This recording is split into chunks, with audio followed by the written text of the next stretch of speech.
शेतकऱ्यांची पोरवतो आपण. चला आपल्यापेक्षा कोणाचं कठीण आयुष्य आहे?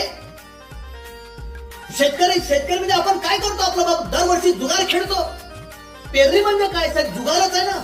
पाऊस आला तर बरा, कमी नको जास्त नको, बरोबरीत आला पाहिजे, मग कुठली रोगराई नको. आपल्याकडे गमावण्यासारखं काय? काही नाही. मग मिळवा, कमवा. अरे डॉक्टर बाबासाहेब आंबेडकरांचं आपण चरित्र वाचतो, डॉक्टर बाबासाहेब आंबेडकरांना आपण आदर्श मानतो. काय घ्यायचं मग त्यांच्याकडनं सुद्धा? एक माणूस, एक पोरगा, एक तरुण, एक मुलगा शाळेमध्ये शिकतो, एक मुलगा ज्याला या देशामध्ये वर्गात बसण्याचा सुद्धा अधिकार नाहीच.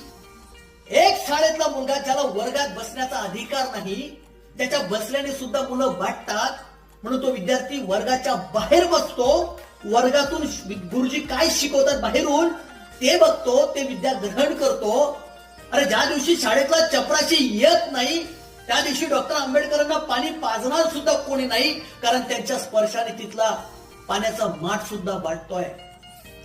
या भीषण अवस्थेमध्ये डॉक्टर बाबासाहेब आंबेडकर सारखा माणूस या देशाचं संविधान लिहून काढतो, ज्याला युनायटेड नेशन म्हणतो की Indian constitution is the best document in the world. जगातलं सर्वात चांगलं संविधान डॉक्टर बाबासाहेब आंबेडकर लिहून काढतात. आणि डॉक्टर बाबासाहेब आंबेडकर याच मराठी मातीतले मित्रांनो, हे पण लक्षात ठेवा.